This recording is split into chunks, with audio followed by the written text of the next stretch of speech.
Hello friends, Swati here. Friends, FII ने net तो purchasing करी है और नेट देखा जाए तो ऑलमोस्ट उतना ही जितना ख़रीदा उतना ही बेचा है ऑलमोस्ट। तो निफ्टी बिल्कुल सपोर्ट पे बंद हुआ है और बैंक निफ्टी भी सपोर्ट पे बंद हुआ है। अगर ये 300 तोड़ता है, 280 तक जाता है, तो 280 से फिर नीचे की साइड स्लाइड हो सकता है। 280 थोड़ी देर रुकता है तो ये 250 और 140 जैसे ही तोड़ेगा 180 तक भी जा सकता है। और मैक्सिमम सपोर्ट जो है वो 100 पे और 18,050 पे, यही सपोर्ट है इसका। और वहाँ से सपोर्ट लेके फिर ऊपर की साइड ड्रैग कर सकता है। फ्रेंड्स, ये मैंने निफ्टी का चार्ट लगाया डेली के कैंडल पे, जो कि 18,300 के ऊपर जाने के लिए थोड़ा सा इसको टाइम चाहिए, क्योंकि इसको कंसोलिडेट करना है थोड़े दिनों यहाँ पे कंसोलिडेट करना है और थोड़ा सा करेक्शन भी होना है। तो करेक्शन होने के लिए 18,000 का तो मैक्सिमम सपोर्ट मैंने आपको बता दिया है। ऊपर की साइड अगर हम देखें थोड़ा देर निकलता भी है तो इसको 360 के ऊपर जैसे ही निकलेगा फिर उसके बाद इसको 380 और हर 50 पॉइंट पे 20 पॉइंट पे रेजिस्टेंस है। ऊपर की साइड 450 पे काफ़ी अच्छा रेजिस्टेंस है, तो 450 तक ये पहुंचा ही नहीं, पर टारगेट है नेक्स्ट मंथ का। अब नेक्स्ट मंथ में पहुंचेगा। अभी के लिए 2 वीक के लिए थोड़ा सा नेगेटिव रहेगा, कंसोलिडेशन में रहेगा। अगर ये अच्छा खासा कंसोलिडेट करता है तो 18,500 के तो अच्छे खासे टारगेट निकल के आते हैं, पर अभी नहीं है। तो यहाँ से थोड़ा सा करेक्शन हो सकता है, करेक्शन दिखा रहा है। और इसको टाइम फ्रेम अगर आप देखें, इंट्राडे में कर रहे हो तो ये यहाँ से नेगेटिव होता जा रहा है। 5 मिनट्स के चार्ट पे आप 15 मिनट्स के चार्ट पे देखिएगा, फिर उसके बाद 1 आवर के चार्ट पे देखिएगा। ठीक है, किस तरीके से ट्रेंड रिवर्सल हो रहा है। तो 1 घंटे का जो चार्ट है वो थोड़ा सा सेलिंग की तरफ ज़्यादा जा रहा है, जो कि 200 का सपोर्ट अगर तोड़ता है लास्ट डे लो, तो 18,100 और 18,050 तक जा सकता है। फिर उसके बाद और हम अगर ये 18,000 भी तोड़ देता है थोड़ी देर रुक के, तो 17,800 तक इसका टारगेट निकल के आता है नीचे की साइड। ठीक है फ्रेंड्स, ये है निफ्टी का। बैंक निफ्टी थोड़ा ज़्यादा वीक है, मैं आपको कब से बोल रही हूँ, थोड़ा सा ज़्यादा वीक है बैंक निफ्टी। डेली के कैंडल पे देखते हैं तो डेली में इसने बिल्कुल रेजिस्टेंस पे है, 43,800 पे ही क्लोजिंग दी थी। तो यहाँ से रिवर्सल हो सकता है। यहाँ से रिवर्सल जो दिखा रहा है वो 43,500 पहले एक बार तोड़ेगा, उसके बाद 43,300 और 43,000 तक जा सकता है। इसका जो टारगेट निकल के आ रहा है नीचे की साइड। ऊपर की साइड देखें तो थोड़ा बहुत अगर ऊपर जाता है तो ये हाईएस्ट अपने हाई को टेस्ट करेगा, जो 44,000 का है। और नीचे का मैंने आपको लेवल्स दे ही दिए हैं। आपको स्टॉक्स में अगर कुछ इन्वेस्टमेंट करनी है तो मैंने कल एक वीडियो पोस्ट करी थी, जिसमें आपको 4-5-6 स्टॉक्स बताए थे जिसमें आप इन्वेस्टमेंट कर सकते हो। और फार्मा में आप अभी थोड़ा सा लो, जितना लो जाएगा ये फार्मा में तब इन्वेस्टमेंट करेंगे। तब तक मुझे 3 से 4 महीने के लिए कुछ स्टॉक्स अच्छे दिखे, मैंने आपको बता दिए हैं। लास्ट वीडियो में आप देख लीजिएगा। बाकी मेरे से कांटेक्ट करना हो तो आप डिस्क्रिप्शन में जाके कर सकते हो।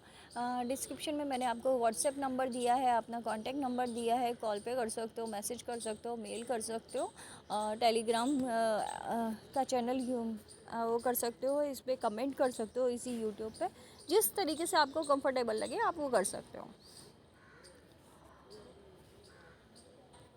फ्रेंड्स, फ्यूचर्स में देखें तो थोड़ा बहुत कुछ ज़्यादा कुछ फ़र्क नहीं है, 20 पॉइंट्स नेगेटिव दिखा रहा है। और SGX निफ्टी अच्छा खासा 60-70 पॉइंट्स नेगेटिव दिखा रहा है। जो कि हमें दिख सकता है। आपको पता है कर्नाटका में कांग्रेस जीत गई है, तो इसकी वजह से नहीं, बट ये टेक्निकली ही वीक था, जो कि मैंने आपको पहले ही बता दिया था कि न्यूज़ कोई भी हो, लेकिन टेक्निकली क्या होता है, लास्ट के 2 हफ्ते जो होते हैं उसमें प्रॉफिट बुकिंग्स होती हैं, इसमें सेलिंग्स ज़्यादा होती हैं, क्योंकि सबको नेक्स्ट मंथ का कॉन्ट्रैक्ट्स ख़रीदने होते हैं। ठीक है, तो इस मंथ के कॉन्ट्रैक्ट जब करते हैं तो वो सेलिंग में आ जाते हैं, जो सेलिंग करते हैं फिर वो बाय में आ जाते हैं। तो डिपेंड करता है आपका ट्रेंड क्या है, चल रहा था स्टार्ट मंथ के स्टार्टिंग में और अब क्या चल रहा है। ठीक है फ्रेंड्स, अब SGX निफ्टी के हिसाब से जो हम खुलेंगे वो 50-60 पॉइंट्स डाउन खुलेंगे, और बैंक निफ्टी में 150 पॉइंट्स डाउन तक खुल सकते हैं। तो यानी कि जैसे ये 600 तोड़ेगा नीचे की साइड बैंक निफ्टी, तो हमें 500 तक दिखा सकता है, और 500 के बाद 300 भी मूव करा सकता है, 43,300। तो ये तो थे लेवल्स निफ्टी और बैंक निफ्टी के। गोल्ड 2000 के ऊपर ही चल रहा है, अभी भी लो नहीं हुआ, इतना कुछ खास फ़र्क नहीं पड़ा, जबकि फ्राइडे में लो हो गया था, ये काफ़ी 2010 तक भी चला गया था, लेकिन फिर से थोड़ा सा बढ़ गया क्योंकि मार्केट में नेगेटिविटी आ गई है। तो आज देखते हैं FII की परचेजिंग ज़्यादा होती है, नहीं फ्यूचर्स में वो सेल करके चल रही है, इतना भी ध्यान रखिएगा। इंट्राडे में भाई भले ही परचेज़ कर रहे हो, लेकिन फ्यूचर्स में सेल करके चल रहे हैं, तो उनको दोनों तरफ से फ़ायदा है। अगर मार्केट ऊपर जाएगा तो भी उनको फ़ायदा है, और नीचे जाएगा तो भी उनको फ़ायदा है, क्योंकि आने वाले टाइम में थोड़ा सा करेक्शन हो सकता है। 1-2 हफ्ते ये जो करेक्शन है इसमें आप स्टॉक्स परचेज़ कर सकते हो, क्योंकि उसके बाद गारंटी मार्केट उठेगा ही उठेगा, मार्केट को उठना ही होता है इलेक्शंस तक। तो वो टेक्निकल मतलब उस लेवल पे जाएंगे, तो फिर मैं इतना ज़्यादा पॉलिटिकली इसमें इतना ज़्यादा हाथ नहीं डालूँगी। ठीक है, और क्रूड ऑयल देखें तो 70 से नीचे हो गया है वापस से, थोड़ा सा रिसेशन की तरफ दिखा रहा है। और करेंसी देखें तो बैंक निफ्टी के लिए थोड़ा सा नेगेटिव है, थोड़ा ज़्यादा नेगेटिव है, 82.227 है, जो कि 82 के बहुत ज़्यादा ऊपर हो गया है वापस से। तो बैंक निफ्टी ज़्यादा नीचे गिर सकता है, क्योंकि सबसे ज़्यादा वही भाग रहा था, जबकि उसमें इतना स्ट्रेंथ नहीं था। आप ये देखिए, जिसमें स्ट्रेंथ होता है अगर वो भागे कंसोलिडेट करने के बाद, तो उसका मूवमेंट पता चलता है, लेकिन अगर कंसोलिडेशन के बिना भागे जा रहा है तो वो बहुत जल्दी नीचे भी आता है। उस जितनी तेज़ भागता है उतनी तेज़ उससे कहीं ज़्यादा तेज़ नीचे भी गिरता है। ठीक है फ्रेंड्स, तो आप स्टॉक्स पे ध्यान रखिएगा, जो जो नीचे के लेवल पे मिले आपको बाय करके चलिएगा, जितने नीचे के लेवल पे मिले बाय करके चलिएगा। आगे सारा मार्केट उठना ही वाला है, ऐसा नहीं है कि मार्केट में नेगेटिविटी आ गई है, ये हो गया वो हो गया। बाकी न्यूज़ पे प्लीज़ ध्यान रखिएगा। ये investing.com है। मैंने कल जो वीडियो डाली थी उसमें स्टॉक्स किस तरीके से निकाले जाते हैं, किस तरीके से चार्ट पे देखे जाते हैं, वो भी मैंने आपको बताया था। और कौन कौन से स्टॉक्स मैंने काफ़ी स्क्रीनिंग करके आपके लिए निकाले थे। बाकी आपके ऊपर है, आपको कितना कैपिटल किस पे लगाना है। मैं ये नहीं कहूँगी कि सारा कैपिटल आप एक ही स्टॉक्स पे लगा दीजिए, या जितने स्टॉक्स मैंने दिए आप अपने हिसाब से अपनी पोर्टफोलियो को मैनेज करिए प्लीज़। फ्रेंड्स, ये मैनेज करना आपके ऊपर है, आपको किस पोर्टफोलियो को ज़्यादा पसंद करना है, किस सेक्टर को ज़्यादा इन्वेस्टमेंट के उससे लेके चलना है। तो मैं तो यही सजेस्ट करूँगी कि आप पहले अपना पोर्टफोलियो देखिए, आपको कितना इन्वेस्टमेंट रखना है, और फिर उसको डिवाइड कर दीजिए 5 पार्ट्स में। आपको सेक्टर चूज़ करने हैं, किस किस सेक्टर में कितना कितना फ़ंड रखना है।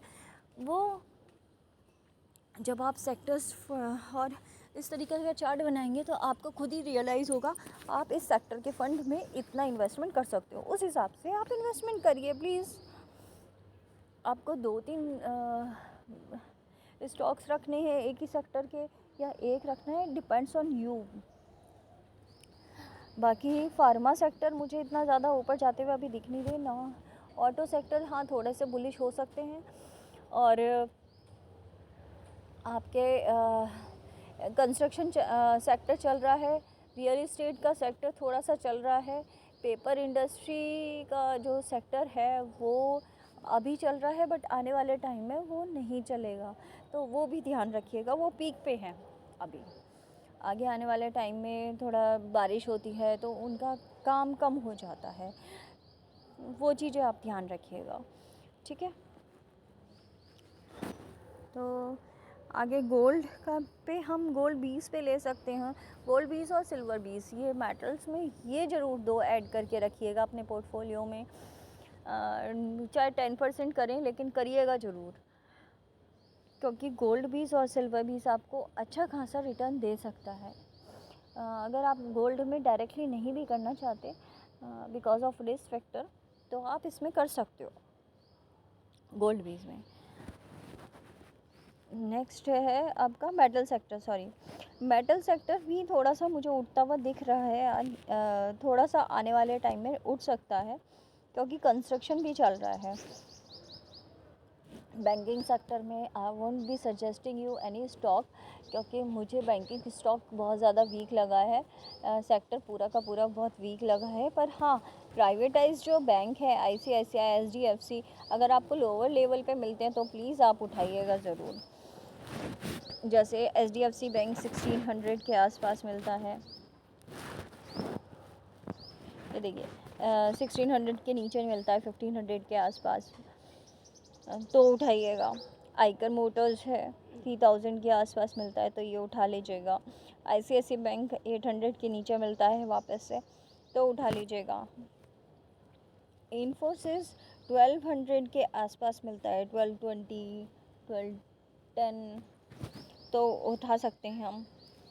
एक्सिस बैंक भी हम 850, 860 के आसपास ले सकते हैं।